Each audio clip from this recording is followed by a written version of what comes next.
Class 10 students, welcome to your YouTube channel, that is Diksha Vedantu, exclusively made for Class 10 students so that you can boost and ace your preparation for your board examination. So this will be our first video. We will be talking about the chapter Power Sharing from our book Democratic Politics 2. Before moving ahead with the chapter, let me introduce you to the book, that is Democratic Politics Part 2. If you guys remember that in class 9th it was Democratic Politics Part 1. So what we read in that chapter was what is democracy, why it is democracy, right? Why to adopt a democracy, how it is good, how it is not good, and many more such concepts you might remember what we already studied in class 9. So in this year, the book's name is Democratic Politics 2. What is different? Let me tell you, it was the basic what we have learned in class 9. Moving ahead with more concepts, this is power sharing, which is the basic, you can say, which is the spirit of democracy, what we are going to read in this chapter. So again, a very warm welcome to a YouTube channel that is exclusively made for class 10 students. Do you know, guys, we are going to give you one short explanation of the chapters. We are just presenting you the strategy videos, rapid revisions, and whatever is required to help you in your exam preparation will be on this YouTube channel. And if you have not yet subscribed the channel, this is the high time. Just go on the subscribe button and subscribe Diksha Vedantu. Coming back to our chapter, that is power sharing.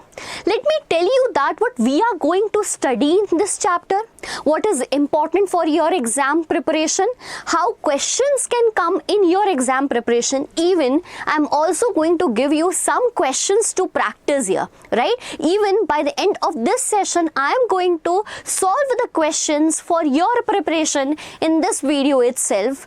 Starting from this video, let me introduce you with the word power sharing, right? Do you know the first topic what we are going to study is the meaning of the word power sharing, which you are not clear with up till now. Then we will move with the cases of two countries, that is Belgium and the other one is Sri Lanka. Right? Then we will move that there might be having certain problems in that country, hence we are discussing it. How did they solve it? They solve it or not? What is the result of that? So in that points we will be learning about accommodation done in Belgium, which was good thing, and majoritarianism that was adopted in Sri Lanka that resulted into a disaster in that country. Right? By reading the two stories, we will be seeing that yes, power sharing is a very good concept and everyone must follow that. So we will be knowing that power sharing is desirable.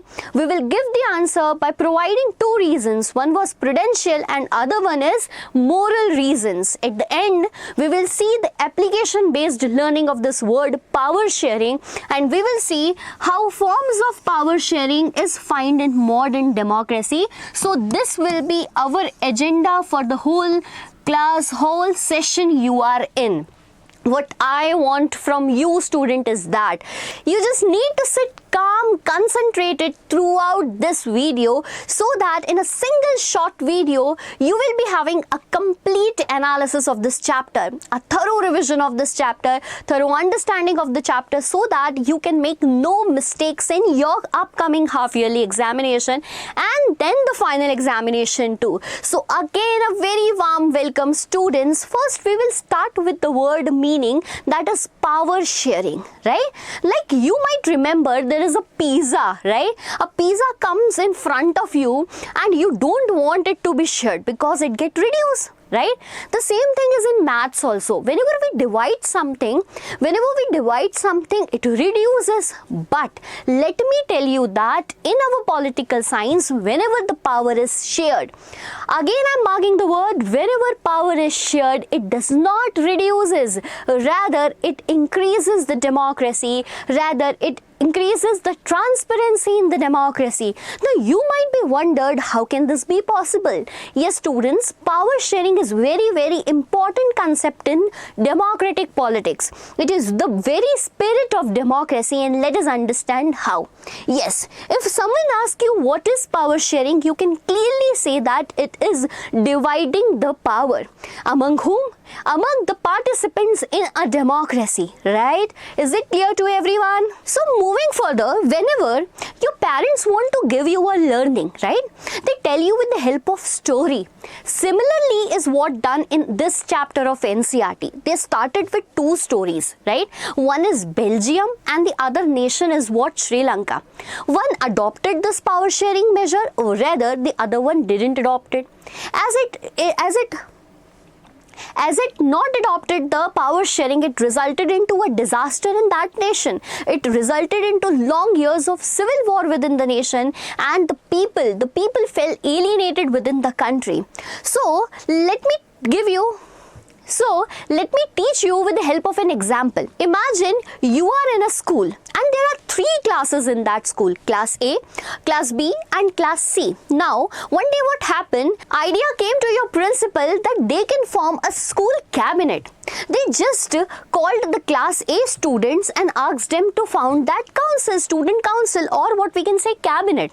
Now what happened? That power went into the hand of Class A. The Class B and Class C students felt alienated within the school. They felt that the powers are not given to them. The rate of attendance started dropping over there. Right? They do not enjoy to come to school. They do not enjoy that the powers are only into the hands of Class A. They too wanted it, right? Everything, like for deciding the sports lecture, from deciding what will be taught today or not, exams will be tough or lenient, all went into the hands of Class A. And this was not making happy to Class B and Class C. They were feeling alienated. They were feeling in anger. What happened? A school which was healthy living, which was happy among them, now started having jealousy among each other. So this is how, if you do one thing, you concentrate power in some people, the other feel alienated, the other feel disadvantaged, and this is what we are going to learn in this complete channel. Right?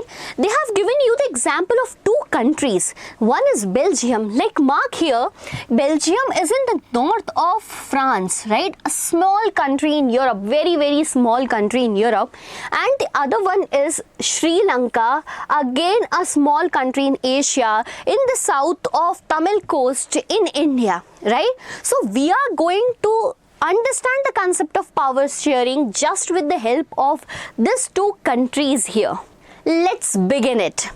Basically starting from Belgium. Now, if we look at Belgium, it is just a small country. Do you know it is even smaller than Haryana, right? The state in India, it is smaller than Haryana. Its border with four countries, France, Netherlands, Germany and Luxembourg. You can see the map here and evaluate that this is Belgium, right? And the capital city of Belgium is Brussels. Right? This is the capital city of Belgium. Do remember, it can come in your objective questions. Okay. It is border with France in the south. You can see there this particularly this section of Belgium, which what we can call south, is bordered with France. Here you can see the border of Luxembourg, Germany here and Netherlands in the north, right? So this is Belgium, a small country in Europe, even smaller than Haryana. Do you know that it has the population of only 1 crore people, right? Which is half to that of Haryana. So basically Haryana have 2 crore population and this Belgium have 1 crore of population. So you might be thinking that in such a small population, what was the issue regarding power sharing? Yes, I will make you clear with that. So basically, again, have a quick recall. Belgium is a small country in Europe. It is even smaller than Haryana. It is border with 4 countries. Speak along with me so that you will never forget its border countries: France, Netherlands, Germany, Luxembourg. Again, the population of Belgium is 1 crore, which is half to that of what? Haryana. Right? Moving ahead, we will talk about the ethnic composition of Belgium. Right? Guys, do you know what does this word ethnic means here? Right? You might be wearing ethnic dresses on special occasion, like on Diwali, we get ready and wear the ethnic dresses, right? But do you know what is the meaning of that? Basically, the word ethnic means social division on the basis of shared culture. on the basis of common identity. Like there are certain people who speak a particular language, right? Who celebrate a particular form of festival, right? Who are having a particular dressing sense. So now they have a collective identity. They have a shared common identity. This is what ethnic word means, which connect this social division among the people through a common identity. And this is what makes Belgium a unique country. But we can understand clearly that India is a country with multiple ethnicity, right? We know that India is a diverse nation. Still being a diverse nation, we are united, right? So basically, we did have certain problems in our nation regarding power sharing too. But from time to time, we have solved it. Similarly, what was done in Belgium too. Before moving to the solution, let us talk about the background. What was the ethnic composition of the country Belgium? Right? If you see the map of Belgium 1, see this, I'll clear out, then we'll move to the next slide. In this Belgium, this northern part of Belgium was referred as Flemish region. What was it referred as? Flemish region. Mark it. This northern part of Belgium was referred as Flemish region. This southern part of Belgium was referred as Wallonia. It is referred as Wallonia. There is a capital city, Brussels here, right? So the 59% of country's total population, mark my word, because whenever you're writing the answer, right, those keywords are very, very important. The 59% of country's total population lives in this Flemish region. The Flemish region, I told you right now, is in the north of Belgium, and the people here speaks the language Dutch. Do you know why? Because again, see this, it is surrounded by the country Netherlands, and in Netherlands people speaks the language Dutch here. Okay, so again 59% of the country's total population lives in this Flemish region and they speaks the language Dutch. Okay, 49% of the country's population lives in Wallonia, or we can call it Wallonian region. They lives in the Wallonia region and speaks the language French here. Okay, moving ahead, there is remaining 1% of population which speaks German. You can clearly see the influence of neighborhood countries in Belgium on these languages. Like Netherlands, people speaks Dutch, and hence in the Flemish region the people speaks Dutch. You can see France here. So hence the people living in Wallonia, that is 40%, speaks French language, and here because it is Germany, this section of Belgium particularly speaks the language German. However, there are very small in numerical terms, it is just 1%, right? Now what the problem lie is in the capital city of Brussels, right? So according to this ethnic composition, you can clearly see that in the country Belgium, right? You can clearly see that in the country Belgium, the community that is in majority speaks the language Dutch, However, when we talk about the community that is in minority speaks the language that is French. Now, where the problem lies? The problem lies in the capital city of Brussels. Whenever we go to the capital city Brussels, we will see that 80% of the people speaks French here. That population which is in minority in the nation is in majority in the capital. 80% of the people speaks French, while 20% of the people is Dutch speaking in the capital city of Brussels. Did you get this point? Now, how will be the question from this topic? The question will be a 3-marker question. What is the ethnic composition of Belgium? The first point we are going to write is that 59% out of country's population. Now, mark my word, out of country's population lives in Flemish region and speaks the language Dutch. 40% out of the country's population lives in Wallonia region and speaks the language French. The remaining 1% speaks the language what? German. And however, in the capital city, the situation is contrary. 80% of the people lives here speaks the language French, and 20% people lives here speaks the language Dutch. And this is what your 3-marker question is, which will easily help you to get your 3 marks, complete 3 marks from this topic. Now, you might be wondering that, this is just 2 or 3 communities living in a country. They can live peacefully, and there is not so much difference in their community proportion according to number as well. Then what is the problem? I'll tell you. What are the reasons for the tensions between Dutch and French here? Like if we talk about India, you can see that we are number of communities speaking different languages. We are number of communities having different traditions. Still we are united because we have followed the concept of power sharing very nicely. Now, what was the reason of tension between this community, Dutch and French, and how it proved to be a problem in the country, how they solved the issue? We are going to talk about it. The minority French-speaking community was relatively rich and powerful. This is the main thing. Whoever has the money will enjoy the power, will dominate the country. And this minority community, which is French, right? You remember that this minority community in the country was in majority in the capital, okay? So being in the majority and capital and being rich and powerful, what happened that they enjoyed everything earlier, right? Whenever there is any development related thing, they enjoyed it because they have money. Whenever it is an education related thing, they can take admissions because they have money, right? They do not want government's help in particular thing. As they have money, they started dominating the country. So this was resented by Dutch speaking community. This was not enjoyed, not accepted by Dutch speaking community, because they were feeling that we are in the majority in the nation, hence we are enjoying all the economic benefits later in comparison to French. These 2 issues were more sparkled by this issue of capital city, right?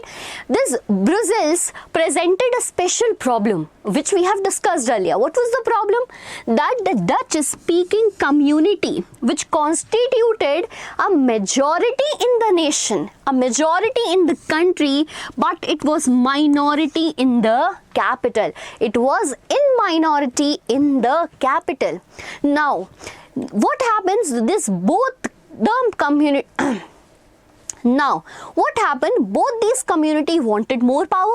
They want to dominate on each other. French, considering them as rich and powerful, wanted to dominate the Dutch.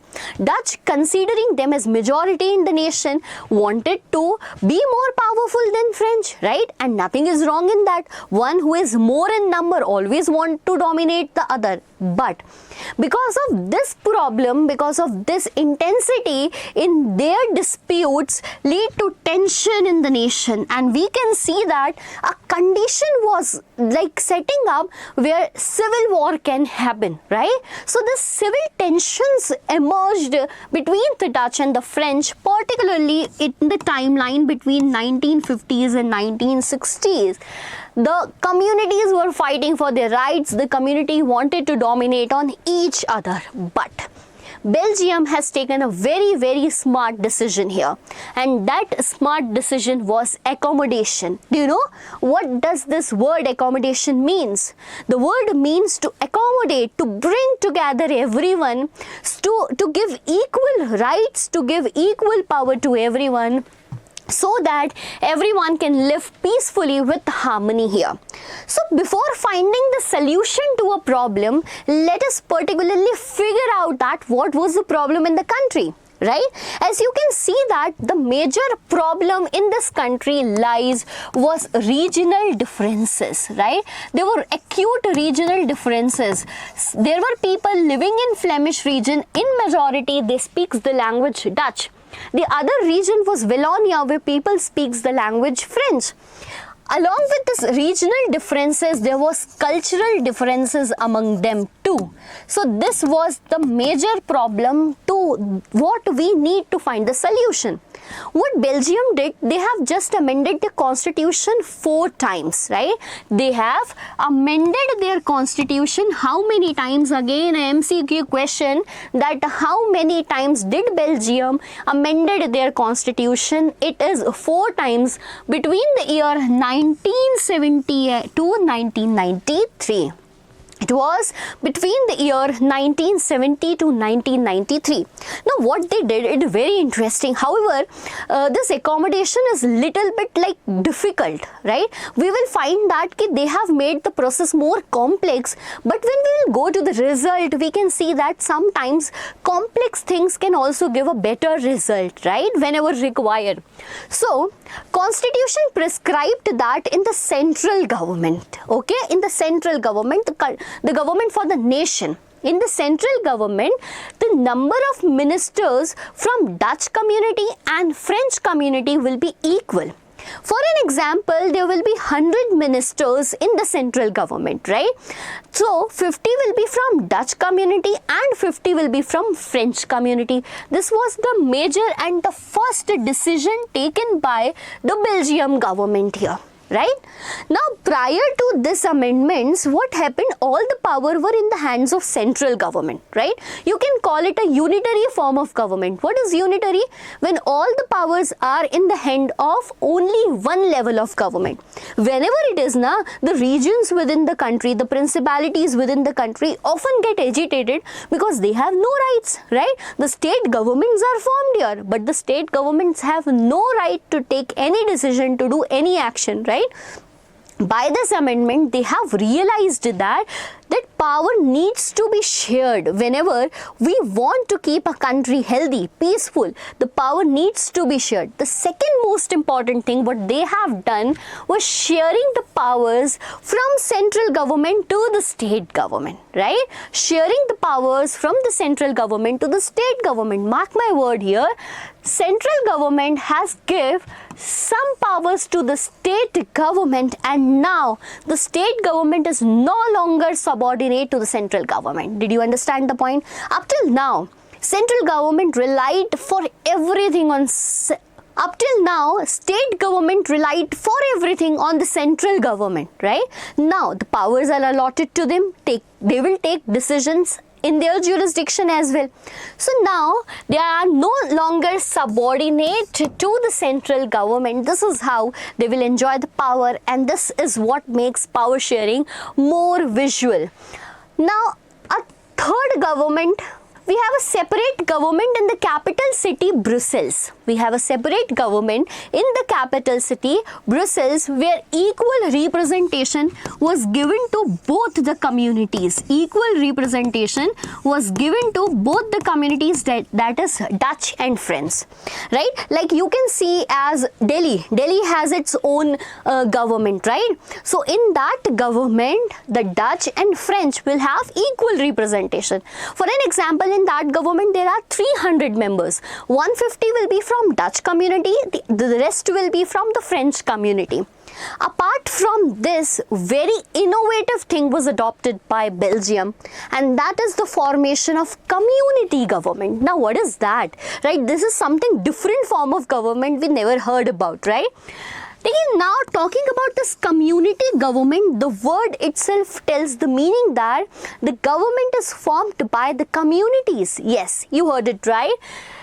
Particularly, we talk about the communities living in Belgium. There were 3 communities: Dutch community, French, and the third one were those who speak German language, right? So 3 separate government was formed on the basis of their community composition. For an example, there will be a government formed by Dutch. There will be a government formed by French. There will be the government formed by Germans. Now, this will be a problem. They will fight with each other. No, but what they have done here is they have allotted the jurisdiction to them, the work to them, that you are not going to interfere anything in the central government. You will not interfere with the state government. Rather, you are a third kind of government. right? This third kind of government has the power to make laws on the subjects like culture. Their culture, they will take the decision, right? Their educational issues, like in what language they are studying, what they are going to study, etc. And all the language related issues. If laws are to be made on the educational content, on the language related issue, or on the basis of their culture, this will be at their level done by this government, right? Dutch government will be formed by the people of Dutch. The ministers, the members of the Dutch community will elect the Dutch government, right? The members of the French community will be electing the French government, and the members of Germans will elect their own government. So this was the third kind of government, right? If you are just confused with the points, I am just giving you a quick recall to this, what accommodation means and what was done by Belgium. Let us have a look again, beta. Do not worry, we are just going to recall it once. Accommodation in Belgium. What does the word accommodate means? Bringing everyone together, living peacefully, right? Before finding a solution, let us find the problem. The problem was regional differences and cultural differences. To solve that problem, Belgium has amended their constitution. How many times? Just write it in the comment section, because we have already discussed the same. They have amended the constitution dash times. I wanted in the comment section. And now, what are the features of this accommodation in Belgium? Point number one.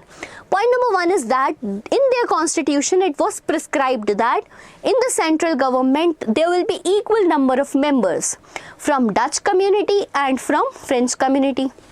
Point number two, powers will be shared by the central government to the state government, so that state government will no longer be subordinate to the central government. Point number three, Brussels will have a separate government. What was Brussels? The capital city of Belgium. Brussels will have a separate government where there will be equal representation from both the communities. And the very important and innovative steps taken by Belgium was the formation of community government, and this is the third kind of government. We will remember that they only have the power to make laws on the matters of their education, their culture and language related issue. So this is what we have studied in Belgium. Now, they have adopted this power sharing agenda, and we need to find out what is the result of this arrangement. Yes, definitely, they have avoided a civil strife between the two major communities. Two communities were fighting with each other for their rights over their proportion in the government. They were fighting over the benefits enjoyed by the communities over here. By just this accommodation in Belgium, they avoided the division of country on the basis of linguistic line. If they have not done this, you might have seen that there will be a Flemish region by a country, by a people Dutch. There will be another country, Wallonia, by the people French, ruled by the people French. But by this power sharing concept, they have avoided the division of country on the basis of linguistic line, on the basis of language line, right? Do you know that in the subsequent year, this capital city became very good, peaceful country, peaceful capital to live in, right? Brussels was chosen as the headquarter of European Union, right? So you can understand that if a country fighting on the language issued just to solve the problem, made it so peaceful that it is chosen as a headquarter for one of the biggest union of Europe, that is European Union. So this arrangement, how successful it is. So this is the first case what we studied in the chapter power sharing. Before moving to the question bank, I would like to have a look on what we have learned up till now. So we have started with the case of Belgium, right? In the Belgium, the first topic what we have studied was ethnic composition of Belgium. I hope you guys remember it, but if not, I'll give you a quick recall. 59% of the people lives in Flemish region and speaks Dutch. 40% of the people lives in Wallonia and speaks the language French. 1% were Germans. In the capital city, the majority was of French, How much percent? 80%. And the remaining were Dutch. How much percent? 20%. After that, we have seen what were the problems in Belgium.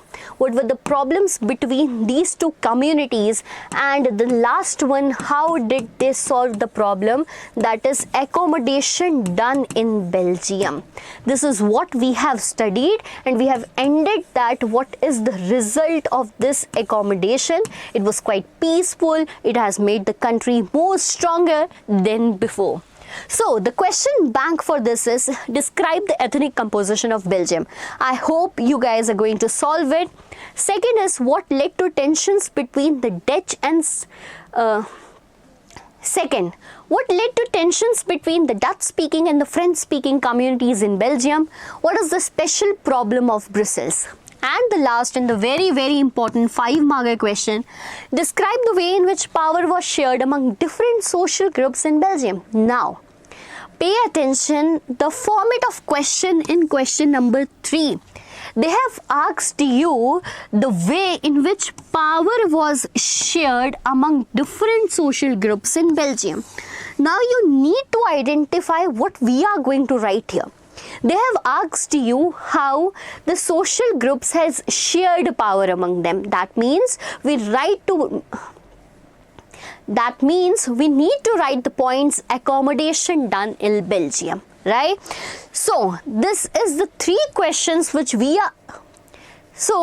will be the 3 questions which you are going to solve by today after completing this video lecture. Write your answers, frame your answers, and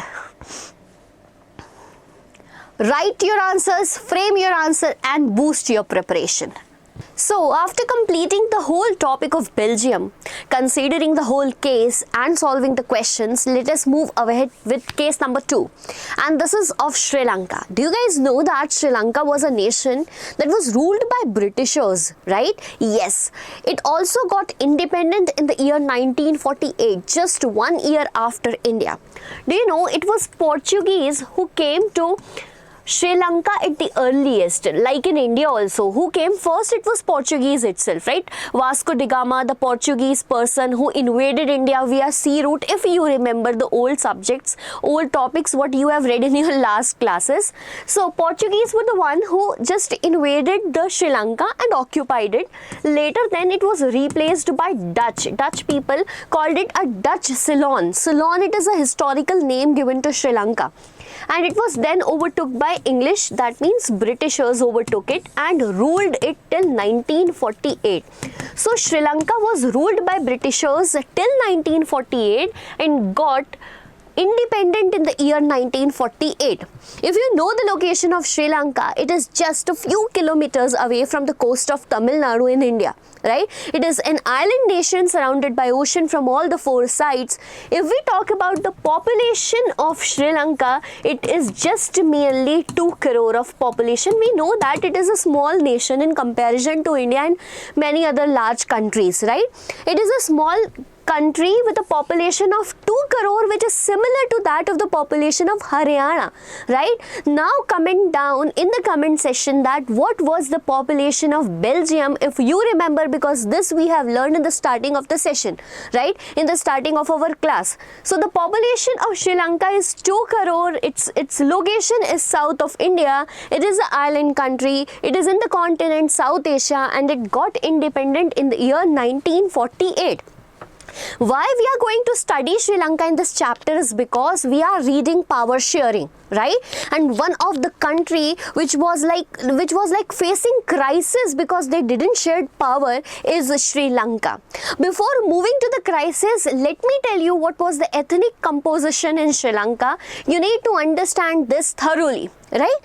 Whenever in a country there is a population whose ethnicity is dominating over others, the other feel alienated. They feel that they are being discriminated again and again, and this was the case in Sri Lanka too. right? The 74% out of country's total population, mark my words here, 74% of country's total population was Sinhala speaker. Yes, this is an indigenous language of Sri Lanka, that is Sinhala.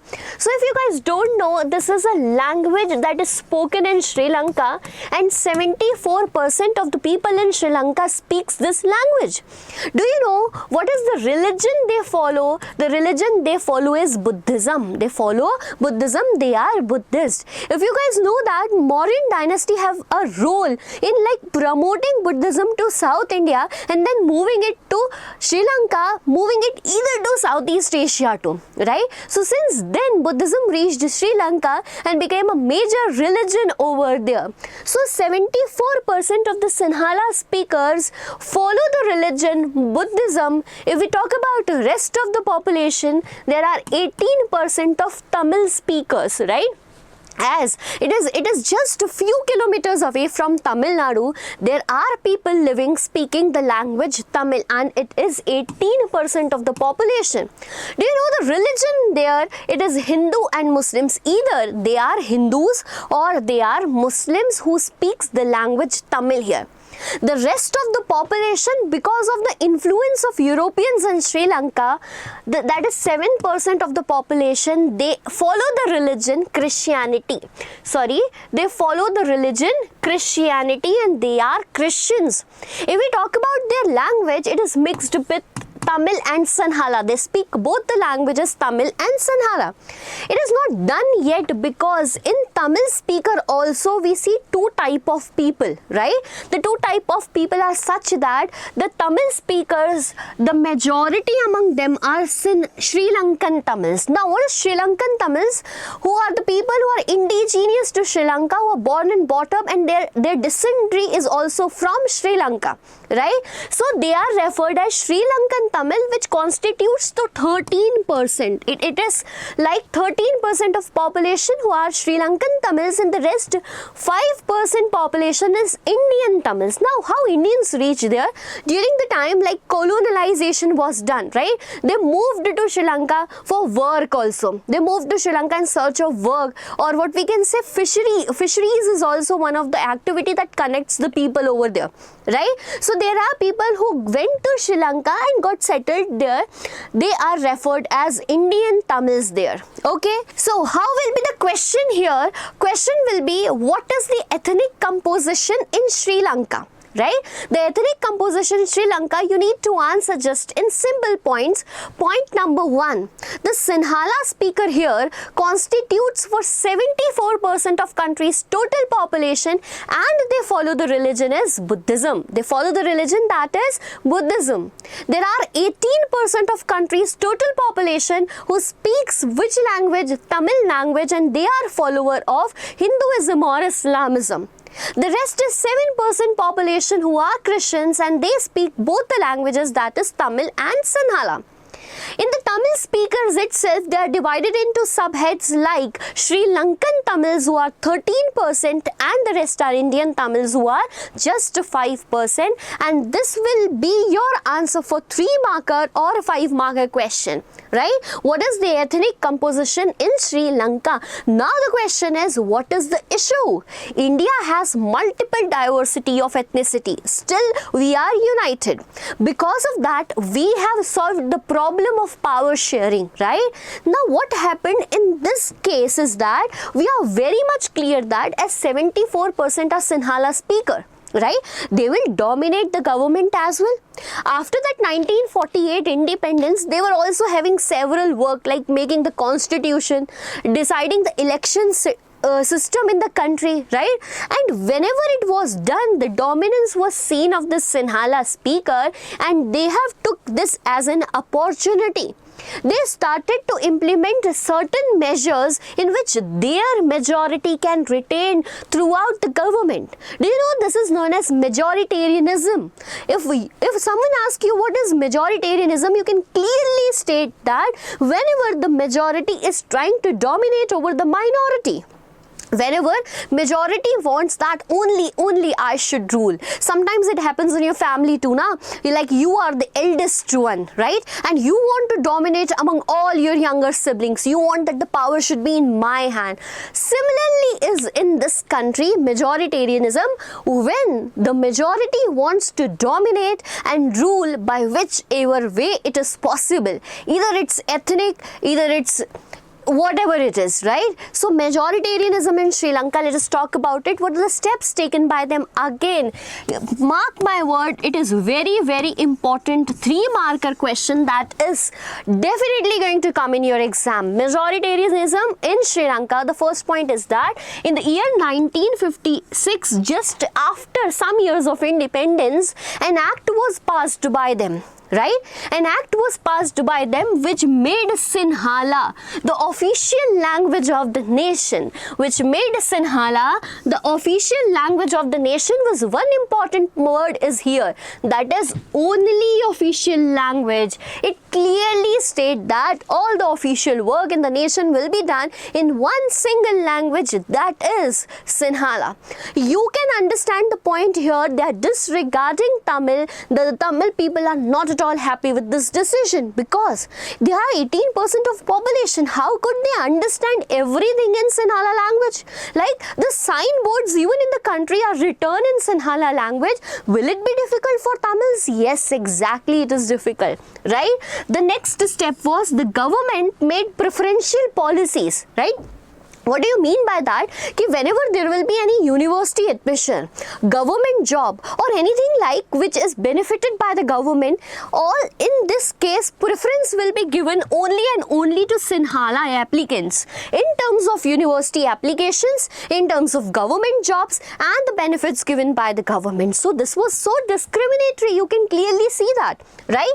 And third one was that their constitution itself states that, mark my word here, their constitution itself states that state shall protect and foster Buddhism. They are saying that state, that means their government, will protect and foster. Foster means giving growth to, like propaganda, right? Like to spread the religion Buddhism, they will focus more. Now, by this act of Sinhala government, yeah, we will be calling it Sinhala government because the majority is of Sinhalas, right? This act of Sinhala government made Tamils very sad. They were not happy by the decision. They felt alienated within their nation itself, right? Like there is two division among Tamils. Like there are Sri Lankan Tamils as well as Indian Tamils, right?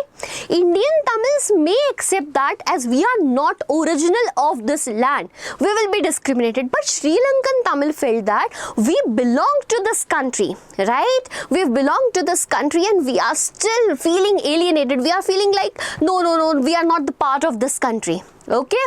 So, let me tell you that this is Sri Lanka. And majority of Tamil speakers, mark my word here, majority of Tamil speaker live in this region. And whenever an MCQ comes that, in which part of Sri Lanka did the Tamil speakers live? So you need to answer that they live in the region of Northeast. They live in Northeast Sri Lanka. Okay? This is Sri Lanka. This is best agriculture region, and in this yellow part, the Sinhala speakers are living in majority, right? And in this blue part, it is claimed by Tamil Tigers. Now, who are these Tamil Tigers? I am going to tell you. When Sri Lankans felt alienated, they felt that the problem is none of the political parties, right? None of the political parties among that Buddhist Sinhala leaders are sensitive to their language. They do not have any sense that they are just implying other language on them, right? They are just, what we can say, they are making them to learn in someone's other language which is not acceptable to them. So they felt that. They felt that this policy of government is so discriminatory to us and we should stand upright for our political rights. They decided that we will make political parties, we will make groups, we will make unions. As our interest is being continuously ignored, we will be highlighting our issues in front of the government. And many more political parties in this respect was made by them. One among the popular is LTTE. Mark my word, it was LTTE, and its full form is Liberation Tigers of Tamil Eelam. It is Liberation Tigers of Tamil Eelam. Do you know what this word Eelam means here? A separate state for Tamil. Tamil Eelam means they demanded for a separate state of Tamil in this region of northeast Sri Lanka. They wanted that, just give us independence. Right? That give us a separate land, give us autonomy, give us some political rights where we can rule this region irrespective of you. Okay, getting the point? So these are the points which make Sri Lankans felt alienated, and this is how they rose their rights in front of the government, and this region is claimed by this Tamil Tigers, that means LTTE, political party that is raising the interest of Tamilians in Sri Lanka. So I hope this section, the half section of Sri Lanka is clear to you. Now consider that there might be a situation when Sinhala speaker was ready to give some political rights to Tamil as well. They consider that they are ready to give official language status to Tamil also. Right? They might be giving, like in proportion to population, all the political rights to Tamilians as we have done in India. Right? In such situation, the civil tensions among they have might be declined, as it was done in Belgium, what we already read. As the civil tensions between Dutch and the French community was rising day by day, they gave the right, they gave equal power to them, and everything was sorted. But here in Sri Lanka, rather than giving equal political rights, equal political status, what they did, they implied their dominance, their majoritarianism over Sri Lankans, right? What do you think that? What may be the result of this situation? The result of this situation was that the civil tension was growing day by day. Right? As this civil tension was growing day by day, this led to civil war in the nation. Right? And this civil war in the country, what we can say, will continue till the year 2009. So if in a country, the people itself are fighting, do you think there might be development? Right? Do you think there might be peace? No. It basically hampered what? It hampered the political, social and economic life in Sri Lanka. And this is the reason that the civil war is a particular reason for such condition. So now I hope that you might be clear that power sharing is desirable if you are a democratic country. Like, why these two cases you can consider there are two families. One family believes in sharing power with each the member of their family. Right? In another family, the elder member wants to keep all the powers with them and do not want other family members to enjoy the rights. So, where do you love to enjoy? In which family you want it to be belong? You want the family which shared the power. Similarly, the country Belgium became peaceful only because they shared power, and Sri Lanka led it to civil war. Okay, so let us move ahead and see the questions which will be coming from this topic. The question number 1 is, describe the ethnic composition of Sri Lanka. So I hope you remember it. If not, I'm just giving you a quick recall. Point number 1, the population, that is 74% of total population in the country Sri Lanka was Sinhala speakers, and they follow the religion Buddhism.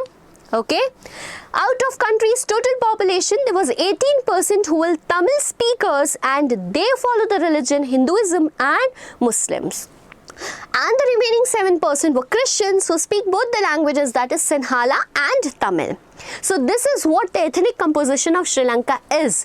It was just for a revision of yours. Question number 2, what is the background of Sri Lankan Tamils and Indian Tamils? A very, very good question over here, right? Background of Sri Lankan Tamils and Indian Tamils. I want it that you should do this question, okay? I'm giving you this for 2 marks. Just write it in your copy and show it to me, okay? You can even type it in the comment section too. What is the background of Sri Lankan Tamils as well as Indian Tamils? A different question though. Question number 3, describe the majoritarian measures adopted by Sri Lankan government to establish supremacy. Just 3 points and a 3-marker question which we already discussed. Beta, I am adding this question bank in this slides for your practice. Right? What I have already told you, this is one thing that can make you a topper is more and more practice. You consider social studies as a chapter or as a subject which we can read, go thoroughly and just write it in exams. No, you need practice test before the final match, right? So this is what you need to do here. So moving ahead with this, now power sharing is desirable. You might have understood it. Power sharing is needed to be adopted by a nation to keep the democratic country more transparent. But what are the reasons we should adopt power sharing? What are the reasons that power sharing is desirable? This is very, very clear by this prudential reasons and the next one, that is moral reasons. But first, let me tell you the difference between prudential reasons and moral reasons. Consider you wanted to buy a phone, right? Now you are in class 10th and your friends are having an iPhone or a phone, any of that. Now you also wanted a phone, you went to home, you asked your parents that I want a phone, right? You were talking to your mother, Mama, there is a need, I want a phone, I want to study through YouTubes and all that, right? Your mother said, no beta, you're so small, your eyes will be affected, go and talk to your father, okay? When you went to your father, he just discussed it thoroughly that what are the pros of using phone, what are the cons of using phone. So you can see the difference between their ideology. Your father is talking about like practically what should be good and bad in that. And whenever you talk to your mother, she is a little bit emotional, right? She talk about moral things here. So you can consider prudential reason as the reason given by your father, right?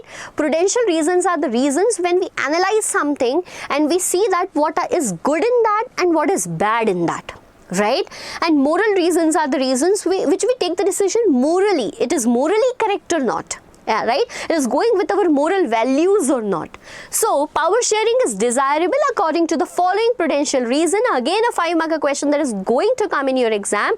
What are the prudential and moral reasons of power sharing? Either it can come separately to what are the prudential reasons of power sharing or what are the moral reasons of power sharing come here. So power sharing is good because it helps to reduce the possibility of conflict between the social group. You can clearly see that in Belgium, Dutch shared power with French shared power with the Dutch, right? The social groups has shared their power and definitely it will reduce their conflict. Once a country is free of conflict, it will be politically stable. Definitely, there will be no political conflicts, hence the country will be stable. I can't say no political conflict, but the majority of them can be reduced through this, right?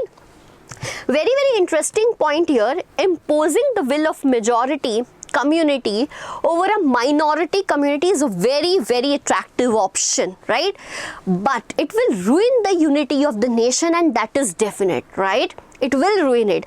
For example, you are the eldest one in your family and your younger cousins are there. You are imposing your will. Like, we will go to this park today. We will go for this function today. Otherwise, no one will go. Your younger siblings will be feeling like suffocating under you, right? So, it will reduce the unity among your siblings too. Similarly, in a nation, when the majority is trying to impose their will, this is to be done, this is not to be done, the minority will not enjoy it. However, majority will enjoy it, but it is an attractive option for a shorter run, right? For a long run, you will see that the unity in the country declines and it will lead to the problem in economic order, social order, political order of a nation that we already saw in this case of Sri Lanka. Okay, tyranny of the majority is not oppressive for minority, rather it will affect the majority itself. Tyranny means just imposing the will of yours on the other, right? Atyachar, basically it's atyachar. So it is oppressive for minority, yes it is, but it will definitely affect the majority. If Sri Lankans would have provided equality with the Tamil speakers also, right, it will never ruin the nation's social, economic and political conditions. So this is the reason why power sharing is desirable. These are the prudential reasons. We are moving to the moral reasons. As I told you many times that power sharing is the very spirit of democracy. It is the very spirit, it is the soul of democracy. Democracy cannot be accepted without power sharing. And it is very clear to us, a democratic rule involves the sharing power with the one who is affected by its exercise, that means who is ruling, and the one who has to live by it. Okay, this is very important point. In power sharing, everyone needs to be consulted because it is democracy, right? Everyone needs to be consulted. Like if the government has taken any decision, the people must have the right to protest, right? The people must have the right to repress them, right? You know that if any of the law is passed in India, all the representatives in that parliament are discussed with, right? Similarly, this point talks about everyone needs to be consulted, that how are they going to be governed? How are they going to be governed? Moving ahead, a legitimate government. Do you know what is legitimate? Your own. I have legitimate right over my phone. I have a legitimate right over my laptop. That means my right over it. So whenever in a nation a government is formed, who is having a legitimate right? Is it its people, right? In Sri Lanka, you can see that Tamils are living in that nation, but they do not have any right over their government because Sinhalas are dominating over it. Okay, so legitimate government is one where citizens through participation has a stake in the system. We know that we has a stake in system through the right to vote. We are participating in the government. We directly not, but our representatives are participating in the government. So these are the moral reasons why power sharing is desirable. The next thing we are going to study is power sharing in modern democracies. Up till now, whatever we were studying, it was just a theory. It was story of two countries, that is Belgium and Sri Lanka. Now we need to understand that, ma'am, you might be thinking, ma'am, like apply where power sharing is done, right? Bring it to an application form of learning. Yes, NCERT do have it, beta. Power sharing in modern democracies, how power is shared among modern democracies. You might know this, but we need to study this thoroughly, right? Now, let me tell you, this is very, very important 5-marker question in your exam, right? This is a 5-marker question in your exam, how power is shared in the modern democracies. Even NCERT solution, NCERT question also have this question. Okay, now this is the sub points, and then in the sub points we will also study them thoroughly. So the first way in which power is shared is among the organs of the government. It is among the organs of the government. Then it is among different levels of the government. It is among different social groups of the government, among different political parties, pressure groups and movement. Now, what is this? Yes, we will discuss it thoroughly. First, we will move with the first point, that is power is shared among different organs of the government. How power is shared among different organs? Let us talk about that, right? Consider you are living in a family. You have a grandfather and you have a obviously you have a father. Consider you are living in a family and your father has 2 more brothers, right? The family's power is divided equally among them. The family's responsibility is divided equally among them. So they belongs to the same layer, right? They belongs to the same generation, like your father, your uncle number 1, your uncle number 2, right? So they belong to the same generation and they have been allotted the equal responsibilities of the family, and this is what is power divided among the organs of the government. We know that at the center level of government in India, right? At the center level of government in India, there are certain work like to make the laws, right? To make the laws, to implement the laws as well as to uphold the laws. All these powers are divided into three different bodies which are considered to be as different organs of the government, like in our human body, right? Our hands have a different work. Our head is doing a different work, our brain is performing different actions, eyes have its all different work. Similarly, in the same level of government, again I am saying that it is same level of government, power is shared among three organs, and these organs are, there is a legislative branch, right?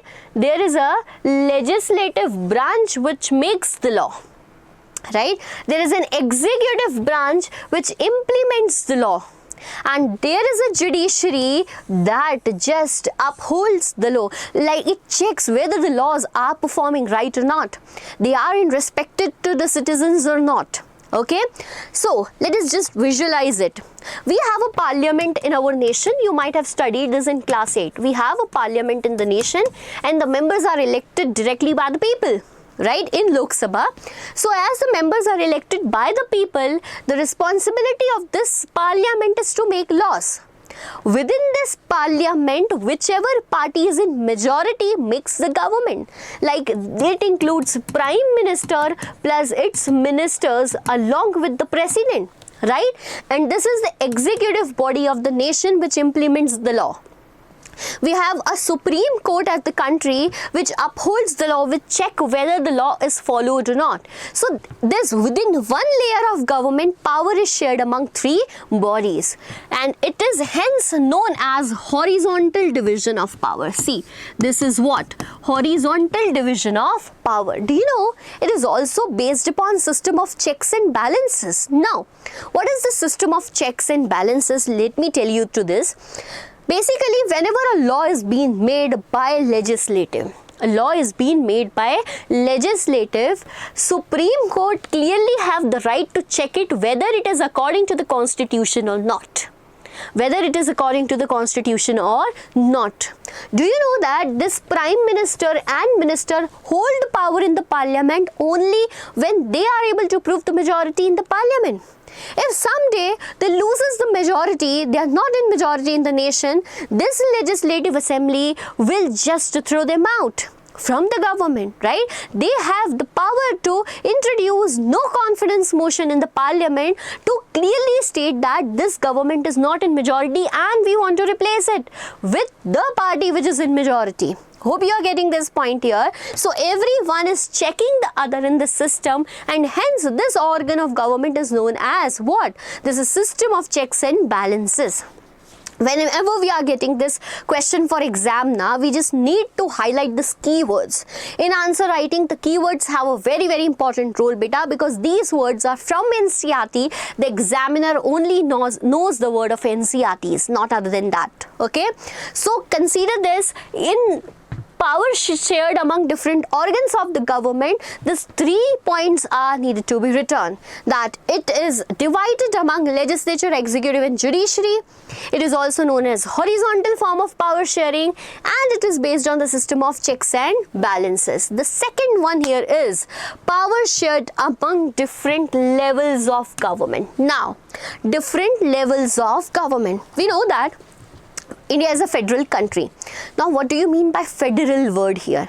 The word federal itself says that this is division of power. What? Division of powers. For an example, at the center level of India, there is a central government whose jurisdiction lies in the whole nation, right? It rules the whole country. Okay, this is the first level of government we have. Moving further, after this central government, we have a state government, right? State government, for an example, we have a different government for Karnataka. We have a different government for Tamil Nadu, for Kerala, for Madhya Pradesh, for Chhattisgarh, etc. So, jurisdiction of this particular government relies only for their particular state, for example, Karnataka. Did you get this point? Okay, and below the state government we can also find local government. I hope you remember the chapter of class 6th here. Okay, so these are the levels of government, and this is the reason we call it vertical division of power. What do we call it? This is vertical division of power. Do not get confused between horizontal and vertical. Okay, vertical is like this. Okay, and the prior one was, that organ one was, what was it? Horizontal division of powers. Do you know that this system of government where power is shared among different levels of government, this is known as federal division of power. This is also known as federal division of power. This point also you can add over here. And if you are not aware, the next chapter in our civics is federalism, and we are going to study these levels of government in detail. They have given a very good chapter discussing about all the important topics about India, and federalism followed in India. So this is power sharing in modern democracies. Third one is power can also be shared among different social groups like linguistic groups. Now, as the word linguistic group come here, just click in mind the case of Belgium. Okay, there were two important ethnic groups there following different languages, Dutch and French, and they have shared the power. And the most important thing, that they have formed a unique form of government, that is community government, just formed on the basis of their language. Dutch community government, French community government. So can you relate that? This power sharing can be done in social groups as well. Now, you might be wondering that, ma'am, is there only a single example for this one? No. In India, we do have that, right? If you remember, we provide reservation in India to the people who are socially backward in the nation. Socially and economically backward in the country. So, what are we doing? There is a social group which do not have enough of power in the nation because of their social background, because of their economic background. We have provided them with reservation just to get aligned with the other members of the nation. Okay? So, this is power sharing in modern democracies. Part number 3, that power can be shared among different social group. You can add the example of community government in this point. Moving with the last one, that the power can be shared among political parties, pressure group, movements, and etc. etc. This is very interesting. Like, how power can be shared among different political parties.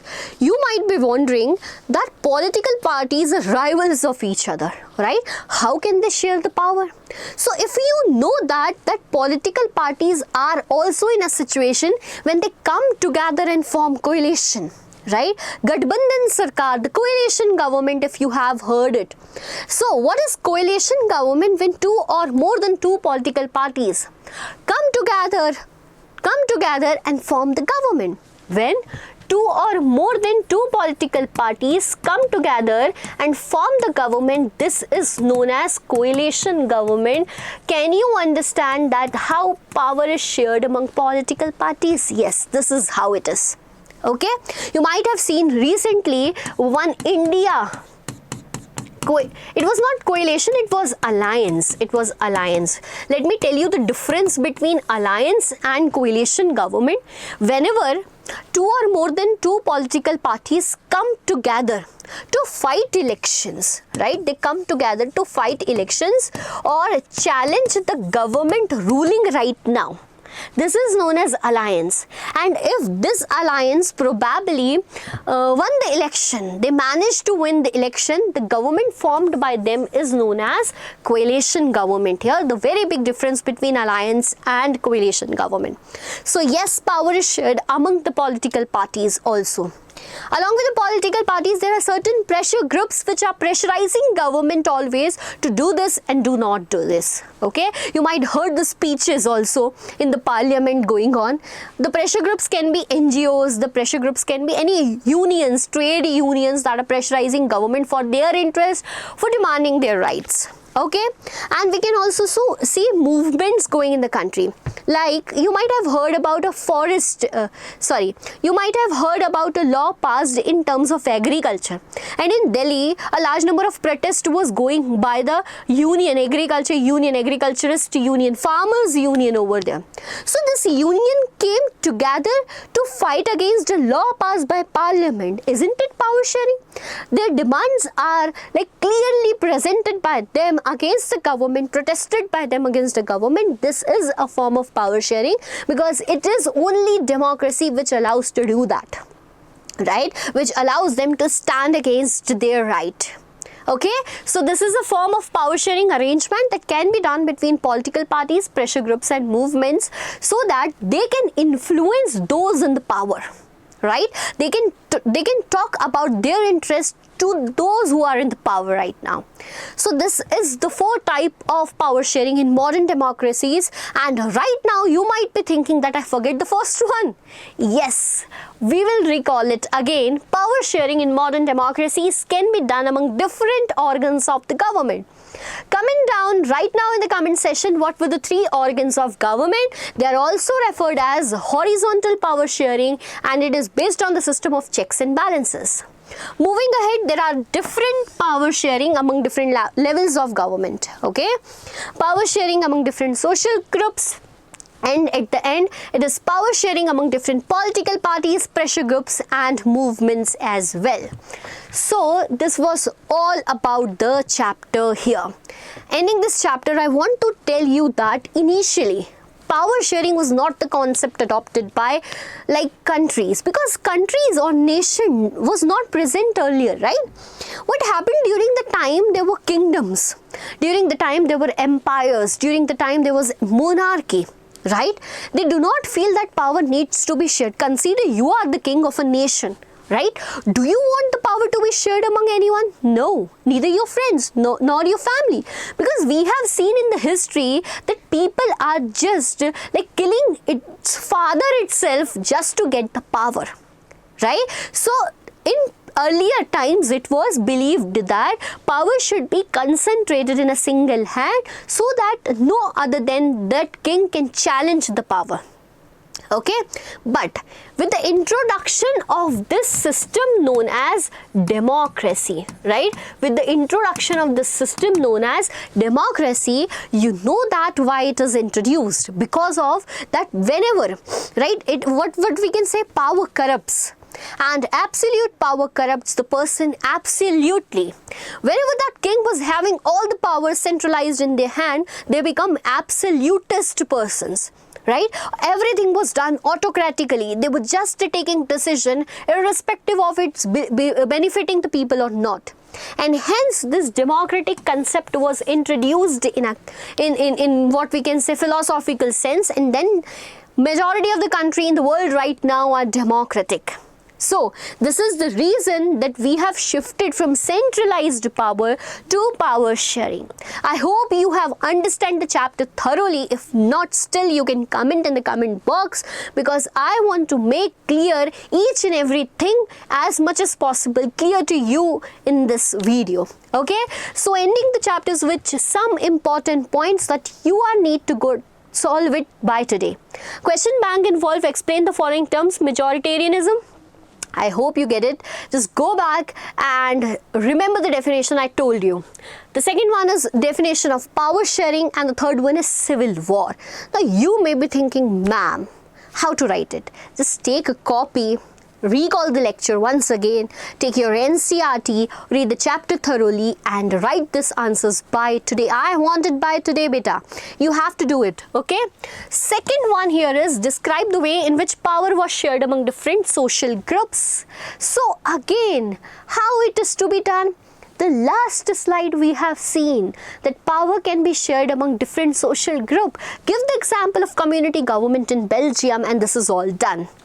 Question number 3 here is describe the prudential reasons of power sharing. Fourth is moral reasons of power sharing. And question number 5, why power sharing is required, explain it. So I hope by reading the whole chapter you understood that what is power sharing and why it is required to be followed in a democracy. Okay, what are the different ways of power sharing among different political parties, pressure groups and movements? So we have already seen it with the example of coalition government, right? Whenever we are talking about movement, you can take the example of like farmers union, right? A movement led by trade union, etc., etc. And the last and the very, very important question, what is the difference between arrangement done by Sri Lankan and Belgium government? This we are going to solve right now because I think that you should know this answer. Okay, let us talk about that. One was Sri Lankan government, and the other one was Belgium government. Do you know that both the countries are democratic nations? Both the countries are democratic nation. I want to just understand by you that did they follow the same practice of power sharing? No. They dealt with the question of power sharing in a different manner, and this is what asked in your answer. What is the difference between arrangement done by Sri Lankan and the Belgian government? What we need to do here is, we need to tell the difference between Sri Lankan and the Belgian government. We can tell that Sri Lanka is a nation in Asia, whereas Belgium is in Europe. Right? What Belgium followed was accommodation of what? They followed the accommodation of powers. Now see how the keyword I have used here. It is accommodation of powers. What Sri Lankan has followed here is majoritarianism. Majoritarianism, right? Do you remember it? We have studied 3 points of majoritarianism. I want you to remember it right now. Just take few seconds, pause the video and remember the 3 majoritarian measures taken by Sri Lankans. Okay? So moving ahead, by this accommodation, they have shared what? Equal power. They have shared equal power between Dutch and French. Do not follow the shortcut I use, okay? You're not ought to do it. So, equal powers were shared between Dutch and French. Rather, the dominance was showed by Sinhala community. Showed by Sinhala community in case of Sri Lanka.